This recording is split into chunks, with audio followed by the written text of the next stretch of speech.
Bonjour, comme convenu, on se retrouve pour une petite vidéo avec deux exercices types pour les statistiques de seconde. Ces deux exercices-là et cette vidéo a pour objectif de vous montrer vraiment les savoir-faire de base pour que vous puissiez vous entraîner de manière autonome et qu'on puisse passer du temps en classe sur l'analyse des différents indicateurs et des différentes courbes. Je vous ai pris deux exercices, la pointure de pied des élèves de classe de seconde. Effectivement, là on a un tableau avec la répartition de l'ensemble des pointures et les effectifs correspondants.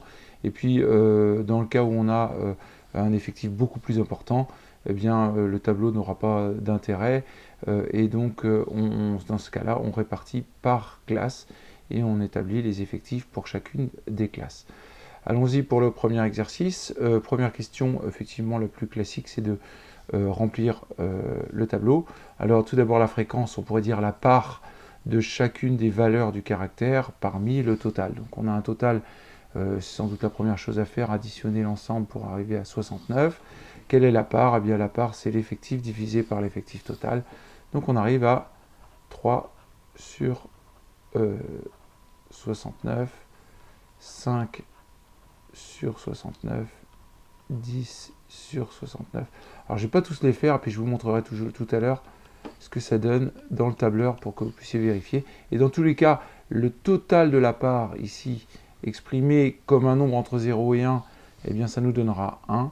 Ou si on l'exprime en pourcentage, eh bien ça nous donnera 100% pour le total des fréquences. Alors si maintenant je veux calculer les effectifs cumulés croissants, eh bien c'est combien ont une pointure inférieure à 36? Il y en a 3. Combien une pointure inférieure ou égale à 37? Eh bien il y en a 8. Et puis j'ai plus qu'à dire, je prends le total depuis le début, c'est-à-dire 8 plus la nouvelle pointure 10, pour en avoir 18, 18 plus 12, etc. etc. Voilà, et puis les fréquences cumulées croissantes, c'est la même chose. Soit on l'écrit sous forme de fraction, dans ce cas-là, ça nous donnera 3 sur 69, plus ici on aura le total 8 sur 69, et ici on aura le total 18 sur 69, voilà, etc. Et on arrive ici à un total, ici déjà, de 69 sur 69, c'est-à-dire 1. De la même façon, ici on obtiendra un total de 69. Quel est le nombre d'élèves qui ont une pointure inférieure ou égale à 43? Bah, tout le monde. Voilà, pour calculer la moyenne, je ne vais pas y passer du temps, mais c'était histoire d'avoir toutes les questions hop là, sur la même feuille. Vous voyez ma petite flèche annulée. Hop là, voilà. Donc la moyenne, vous l'avez compris, on l'a travaillé suffisamment que l'on note x bar, ce sera égal à, je vais mettre des petits points, 3 fois 36 plus 5 fois 37 plus etc. jusqu'à arriver finalement à 2 fois 43, le tout divisé par le nombre de valeurs, c'est-à-dire 69. Alors Q1, Q2 et Q3, je vous rappelle cette année on ne parle pas de médiane, on se contentera de la valeur Q2 pour faire les analyses. Alors tout d'abord on a besoin de l'effectif total et de prendre n sur 4 pour Q1, 69 divisé par 4, je vais prendre ma petite calculatrice à côté, ça va aller plus vite, 69 divisé par 4, on arrive à 17,25. Donc ça veut dire que Q1 est la 18e valeur. Et c'est là qu'il faut aller voir le tableau en comptant la 18e valeur. Alors soit on compte dans les effectifs, on dit 5, 3 et 2, 8, il y en a 8 premières, c'est 36, 37, et 18e valeur pour aller jusqu'à 38. Sinon on utilise l'effectif cumulé croissant, la troisième valeur c'est une 36, la quatrième valeur un 37, la 8e valeur c'est encore dans le 37, la 9e valeur c'est un 38, la 18e valeur c'est un 38. Donc là c'est ce qu'on cherche, ça tombe bien. Donc on y va, le Q1 égale 38. Voilà la même chose pour Q2, n sur 2, alors certains diront 25% de n, 50% de n, ça fait donc 69 sur 2, bon, on arrive à 34,5, Donc ça veut dire que Q2 est la 35e valeur. Alors on peut dire aussi, je passerai à l'interprétation juste après. Donc la 35e valeur, on va chercher dans le tableau. 35e valeur. Alors évidemment, je n'ai pas fait le tableau, hein, donc il va falloir que je le complète du coup. 18, on arrive à 20, on arrive à 30. Ici, on est à 45. Tant qu'à faire, on arrive à 5, 6, 7, 8, 50, 8, 67. Alors donc la 35e, c'est un 35e valeur. La 30e est un de pointure 39. La 31e, on est au début de la classe là, donc on est à la 31e valeur, c'est un 40. Et la 45e valeur, c'est du 40 aussi. Donc du coup, la 35e valeur, c'est un 40. On obtient, hop là, ah bah décidément, on obtient Q2 égale 40. Voilà, et puis on peut faire la même chose. 75% de n, c'est-à-dire 3 fois n sur 4. 3 fois 69 sur 4. On arrive à 51,75. Donc on peut dire que Q3 est la 52e valeur. Voilà. Alors la 52e valeur, vous voyez 45e valeur c'est un 40, la 46e valeur c'est un 41 et la 58e valeur c'est un 41. Donc la 52e, ben, on est en plein milieu de celle-là, c'est un 41. Q3 égale 41. On résume donc, il y a 25% des élèves qui ont une taille inférieure ou égale à 38 de taille de chaussures. Il y a 50% des élèves qui ont une taille inférieure à 40 en pointure. Et il y a 75% des élèves qui ont une taille inférieure à 41 de pointure. Voilà, alors on va passer à le calcul de l'étendue. L'étendue, c'est le minimum moins le maximum. Le maximum moins le minimum, décidément. Le maximum moins le minimum.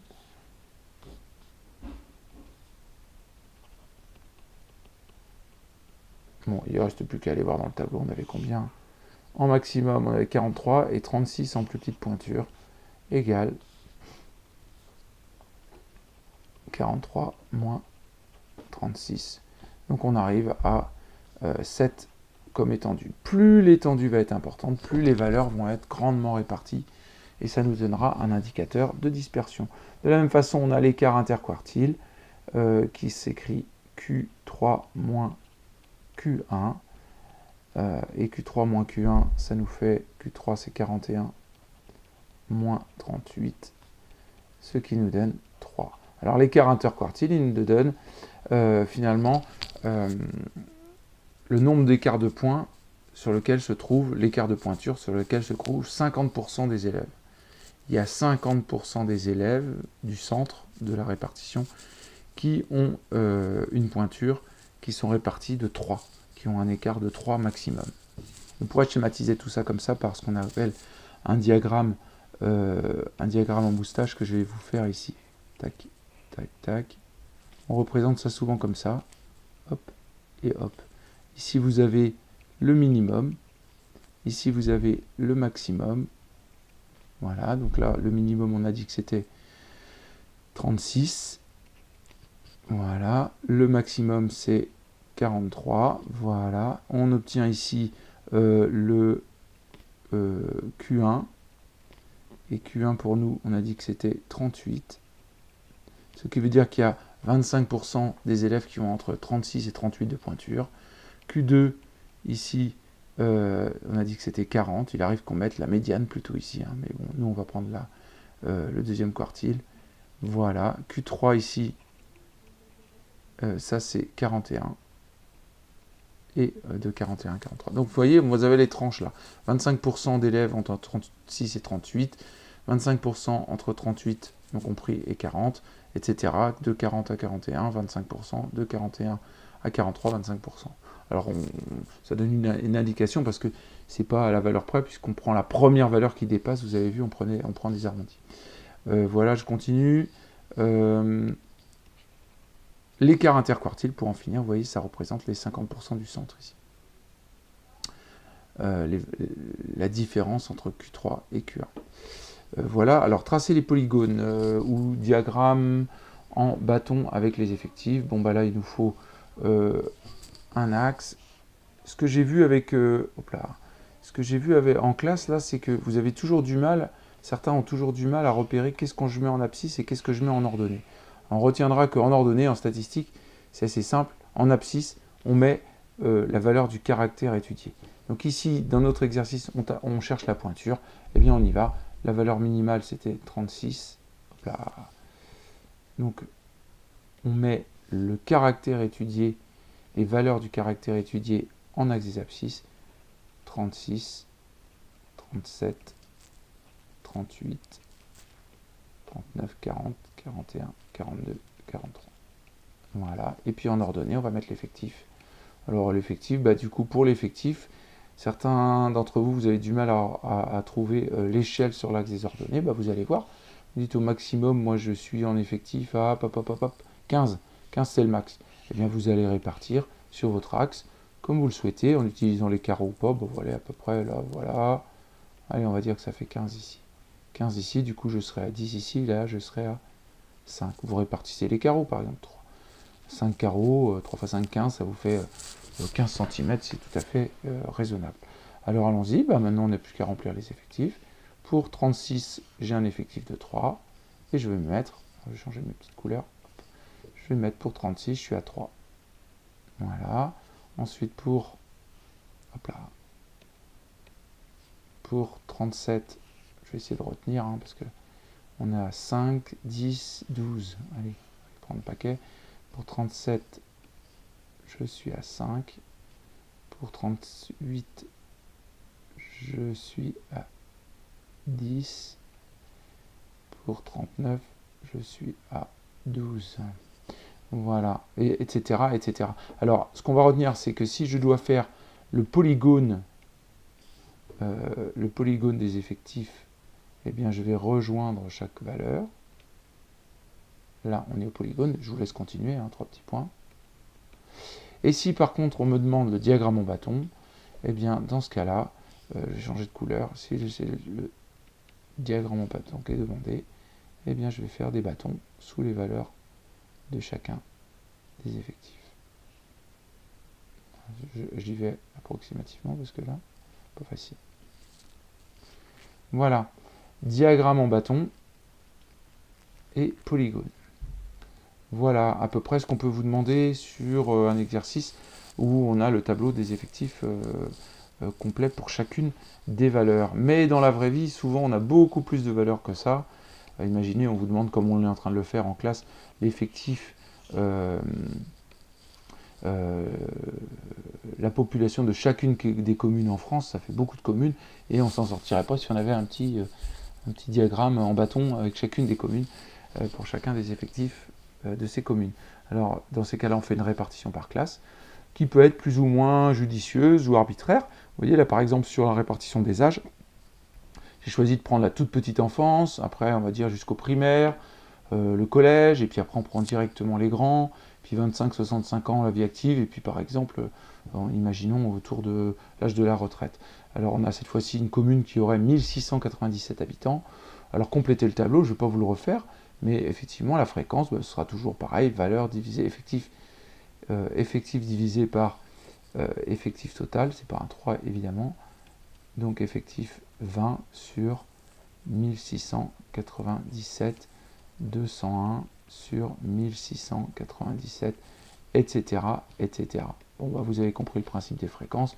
Et ensuite, vous l'écrivez sous forme décimale. J'en fais juste un. Si je prends ma calculatrice, je prends 20 sur 1697. J'arrive à 0,011. 0,0117 environ. Hein. Et ça, on peut dire aussi que c'est égal à 1,17 hop là, 1,17%. Voilà. Bon, vous voyez, pour un politicien, pour communiquer, on a plutôt tendance à utiliser les pourcentages. En général, on utilise la valeur numérique. Voilà, donc on peut continuer comme ça. Puis j'espère que vous l'aurez compris. Si je fais l'effectif cumulé croissant, eh bien ici, je serai à 20. Donc on peut dire qu'il y a 20 personnes qui ont un âge entre 0 et 3, exclu 3.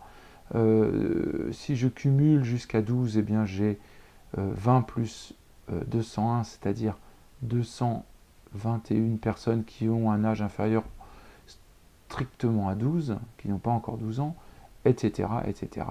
Donc là, si je cumule, je vais faire 221 plus 300, ça fait 536, etc., etc. Voilà. Si je demande la fréquence cumulée croissante, vous aurez compris, vous prenez le cumul, mais cette fois-ci avec les fréquences. Là, je ne vais pas vous le faire. C'est là qu'on voit les limites du travail avec le papier. On sent bien qu'avec un tableur, on se sentirait plus à l'aise. Alors, quelques petites choses qui changent quand on a des classes, c'est qu'on ne peut pas savoir exactement qui a quelle valeur, qui a exactement quel âge. Et donc, au moment de calculer la moyenne, on est obligé de faire une estimation. Et cette estimation-là, eh bien, dans ces cas-là, on va faire comme si tous les 20 élèves les 20 personnes qui ont entre 0 et 3 ans, les 20 enfants qui ont entre 0 et 3 ans, on va faire comme s'ils étaient tous au milieu de la classe, c'est-à-dire 1,5. Donc, voilà. Alors, avant de commencer, peut-être que le plus pratique, c'est de se mettre une ligne dans le tableau, milieu des classes. Et comme ça, eh bien, tout de suite, on a les valeurs, 1,5 ici, hop là, j'en profite, 12 plus 3, 15, ça fait 7,5. Vous connaissez ça avec la formule des milieux ou la moyenne, on fait la moyenne des classes. Donc 12 plus 15, ça me fait donc 37, ou alors de 12, 13, 14, 15, et bien on arrive à 13,5. Voilà, etc., etc. On continue de la même façon. Voilà, et de cette façon, eh bien, on va estimer que tous les élèves entre 0 et 3 ans, en fait, on va faire comme s'ils avaient tous 1 an et demi. Et donc, pour calculer ma médiane, eh bien, je vais pouvoir calculer en disant que x bar est environ égal. On va estimer que x bar vaut 20 multiplié par 1,5 plus 201 multiplié par 7,5, etc., etc. Et le tout divisé par, à la fin, on avait combien de personnes? 1697. Voilà pour la deuxième, la moyenne. On est obligé de donner une estimation.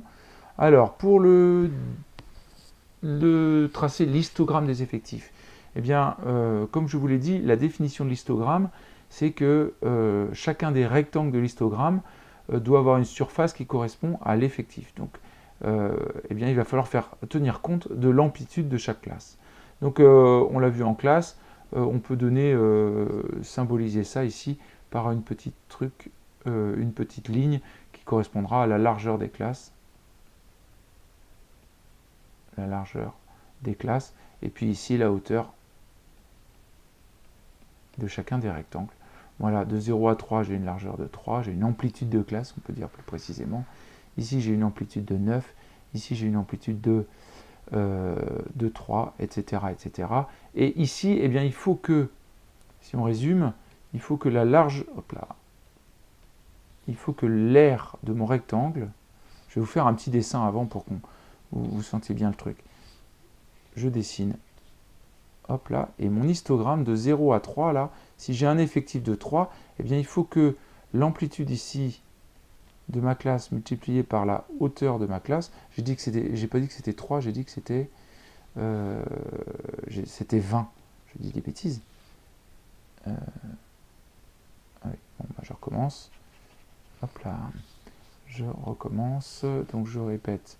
Ici, je vais faire un schéma pour modéliser. D'ailleurs, c'est peut-être ce que vous pouvez faire. Hein. Hop là. Donc de 0 à 3, j'en ai 20. Et je cherche la hauteur h que je vais pouvoir mettre ici. Tout bêtement, ici, si j'ai une largeur, une amplitude de classe qui vaut 3, et une hauteur recherchée, on a juste à mettre en équation. On mettra simplement, on dira 3 fois h égale 20. Et donc, ça nous fera h égale 20 divisé par 3. Et là, certains d'entre vous, vous êtes dans la recette. Vous dites, ah oui, il faut que je fasse telle ligne sur telle ligne, ou telle ligne fois telle ligne. Et là, c'est vraiment du sens que vous devez rechercher. Je cherche à ce que le rectangle, il ait une aire qui soient proportionnels ou qui correspondent à l'effectif. Donc ici, une fois que j'ai fait mon petit schéma et puis que j'ai bien compris, eh bien on y va. Ça me fait 20 divisé par, je vais me remettre en noir, 20 sur 3. Ici, bah, du coup, je vais calquer la même méthode. 221 sur 9. Voilà. C'est pas 221. Vous voyez, j'ai fait une bêtise là. Je suis sur les effectifs cumulés croissants là. On revient. Donc je disais ici, je suis en largeur. J'ai dit que j'étais à 20 en hauteur sur 3. Alors qu'ici, je suis à 201. L'effectif divisé par l'amplitude de la classe 9, etc. 315 divisé par l'amplitude de la classe 3. Et de cette manière, vous allez calculer toutes vos hauteurs, et seulement quand vous aurez calculé toutes vos hauteurs, par exemple si je prends 315 sur 3, 315 sur 3, j'arrive à 105. Donc vous voyez déjà là, 105 de hauteur. Hein. Donc pour l'échelle, voilà, on va continuer comme ça. Et donc par exemple, imaginons que ça, ce soit le maximum de tous les résultats de hauteur. Eh bien, je vais choisir mon échelle directement à partir de ça. Et vous voyez que sur mon schéma, je vais choisir, bon, déjà comme je vous l'ai dit tout à l'heure, l'axe des abscisses correspond à ce que l'on mesure. Ici, on mesure l'âge des personnes. Donc on peut dire, on doit aller jusqu'à combien? 100 ans. Voilà, donc on est à 50 là. Puis vous répartissez 10, 20, 30, 40, 50, 60, 70, 80, 90 et 100. Voilà, donc ici on est à 10. Et donc vous voyez ici vous avez un tout petit, ici vous êtes à 3, ici à 0. Et vous avez dit, on a dit qu'on avait une hauteur de combien? 20 divisé par 3. Voilà, on est à 6. Par contre, je sais que je dois aller jusqu'à 105. Donc vous voyez au niveau de l'échelle, eh bien, il va falloir que je me répartisse en me disant il faut que j'aille jusqu'à 105 ou 110 ou 120, comme je le souhaite. Bon, par exemple, ici, si je sais que je dois aller à 105, eh bien mon tableau, je vais le répartir en disant, bon, bah, si j'ai, mettons, 50 ici, allez, et ici je suis à 100, c'est à vous de jouer avec les carreaux, et 105 sera tout petit peu au-dessus. Et donc vous voyez, le premier rectangle, eh bien, il va donner quelque chose comme ça. Hop, je vais aller ici, attendez, je vais prendre la règle quand même, parce que je démarre là, et je vais aller jusqu'à 105. Voilà, on peut dire que ce rectangle-là a une aire qui représente l'effectif de 20. Et je continue comme ça, dans toutes les situations. Alors j'ai dit que lorsque je faisais, il faut que je fasse 201 divisé par 9, j'arrive à 22, ici, j'ai oublié de le calculer. Hop. Tac. On est environ à 22,3 environ. Hein. Donc je vais chercher sur mon graphique 22,3 pour une classe qui va de 3 à 12. Donc de 3 à 12. De 3 à 12, 12 mettons ici. Je suis à 22,5, allez 25, on va dire ici. Tac et tac. Et donc je pourrais dire, donc si je continue ici, je suis ici à 22,5. Mais vous voyez que 22,5, ça n'a aucune valeur statistique. Ce qui compte, c'est que ici, ça représente un effectif de... alors vous voyez, l'échelle n'est pas facile, hein, parce que ça n'a pas l'air d'être représentatif, mais ça correspond à un effectif qui serait de 200, de 201. Voilà. Bon, hop, je marque ici. Je suis à 201 ici. Et là, je serai à 20. Donc vous voyez ici, là, a priori, je suis pas trop... je suis pas assez large ici. L'échelle n'est pas forcément tout à fait respectée. Etc. Je continue comme ça. Voilà. Si je représente, souvent vous verrez dans certains exercices, un petit carreau là, qui va me dire, ok, bah ça représente 10. Voilà. Et donc on vous dit le nombre de carreaux. Un carreau représente 10 en effectif, 10 personnes. Voilà, et puis enfin il nous reste le polygone des effectifs cumulés croissants. Alors là, je ne vais pas vous le faire en détail, parce vous l'avez déjà fait. Je trace mon repère, je vais changer de couleur, tiens. Hop, voilà. Ici. Et cette fois-ci, je vais utiliser mes valeurs, toujours de 0 à 100. Attendez, je vais reprendre le noir quand même. On a dit 50 ans là. Voilà, on va dire 10, 20, 30, 40, 50, 60, 70, 80, 90 et 100. Et de 0 à 3, j'ai dit, j'ai une échelle qui va monter cette fois-ci. Alors attention, cette fois-ci, l'échelle, quand je vais faire mon effectif cumulé croissant, eh bien, je sais que je vais monter jusqu'à 1697. 1697, 1700. Donc vous voyez, là, cette fois-ci, l'échelle va être complètement différente. Par exemple, on va prendre 500 ici, 1000, voilà, 1500, et voilà, 1697, qui va se retrouver à peu près par là. Hop là, j'ai oublié un 0 là, on est à 1000 là. Voilà, et là, à partir de ce moment-là, on va mettre, pour chaque valeur, on va mettre l'effectif cumulé croissant. Par exemple, pour 3, je suis à 20. Mais pour, je vais prendre la deuxième, pour 12, je suis à 220. Pour 10, 11, 12.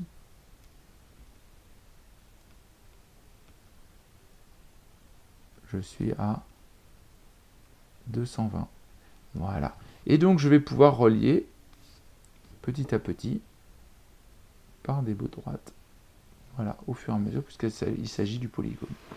Alors, je vais en faire un dernier, puis je vais schématiser l'histogramme jusqu'à la fin.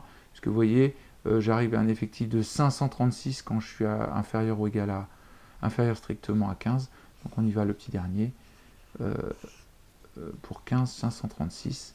Donc pour 15 ans, donc 10, 15 ans, ici, j'arrive à 536 et j'ai ma valeur ici. Et donc je peux tracer le petit segment qui convient. Et vous avez compris, ça va augmenter comme ça. Donc j'ai dit que j'allais de 15 à 25. 25, on regardera, mais 10, 20, 25 ans, on serait par ici. Après, j'allais de 25 à 65, 60, 65, j'arriverai par ici. Voilà, et puis enfin, à 100, j'arrive au total, c'est-à-dire la valeur là. Et donc là, ces valeurs-là, je vous les dessine à la louche, hein, mais... et donc, vous voyez, vous obtenez un graphique, le polygone, des effectifs cumulés croissants. Voilà. Alors pour en finir, on va terminer avec l'interprétation graphique et en quoi ce graphique peut être intéressant. Eh bien, c'est que ici, si on cherche Q1, Q2, Q3, eh bien, il suffit de prendre l'effectif pour Q1. Je vous rappelle que il faut prendre l'effectif total n égale à 1697. Et si je prends n sur 4, ça fait 1697. 1697. Hop là, je m'énerve là. 1697 divisé par 4, j'obtiens 424,25. 424,25. Et donc, vous voyez l'avantage, c'est que je ne sais pas comment sont réparties les valeurs. Donc, je ne peux pas les classer en disant la 425e valeur. Je vous dirais que la 425e valeur, elle est là, quoi, entre 12 et 15. Mais où est-ce qu'elle peut être? Eh bien, avec ce graphique, on va essayer d'estimer en disant qu'entre 10 et 15, où est-ce que ça peut être? Eh bien, si je me place ici, je vais me prendre le vert. Si je me place à la valeur 425, 424,5, donc je suis à peu près ici, je vais pouvoir aller chercher l'antécédent par la courbe des fréquences cumulées croissantes, des effectifs cumulés croissants. Je suis désolé, c'est pas très jojo. Voilà, et on obtient la valeur Q1. Voilà, si je prends 1697, si je prends 1697 divisé par 2,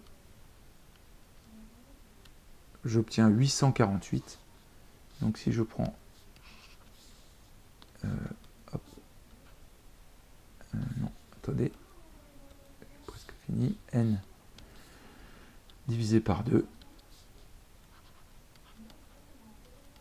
j'obtiens 848,5, donc 849, hop, je vais placer mon 849 ici, je vais mettre en vert encore, 849, et je vais chercher, j'en obtiendrai la valeur Q2, une estimation de Q2.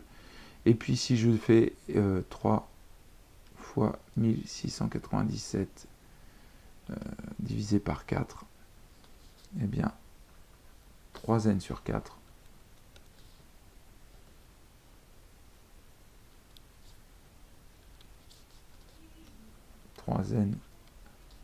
sur 4, j'obtiens 1272,5,7. Donc là, je cherche 1272, allez, on va dire par là. 1272, évidemment, vous avez vos carreaux, c'est plus facile. Tac, 1272. Je vais chercher 1272 à quel endroit je me trouve. Et je recherche l'antécédent par la courbe des effectifs cumulés croissants pour obtenir finalement ma valeur de Q3. Et là, c'est Q2. Voilà, donc il faut bien comprendre que quand on a affaire à un tableau réparti avec des répartitions par classe, eh bien, les choses sont un petit peu plus compliquées. Je répète, la moyenne, on est obligé de faire une estimation. L'histogramme, eh bien, on doit tenir compte de la surface de l'aire de chaque rectangle qui correspond à l'effectif ou à la fréquence, hein, mais dans tous les cas à la valeur d'effectif ramener à 1 le cas échéant par rapport aux fréquences. Donc on a dans ces cas-là une classe largeur, une ligne pour la largeur et la hauteur de chacun des rectangles. Et puis quand on a besoin de Q1 et Q2, avoir une estimation un peu plus précise, eh bien Q1, Q2 et Q3, il nous faut le polygone des effectifs cumulés croissants. Voilà, j'en ai terminé pour les savoir-faire de base, le reste ça va être de l'interprétation. Merci de votre attention, je vais vous mettre en pièce jointe, en lien, le fichier PDF qui a servi à cette étude. Au revoir.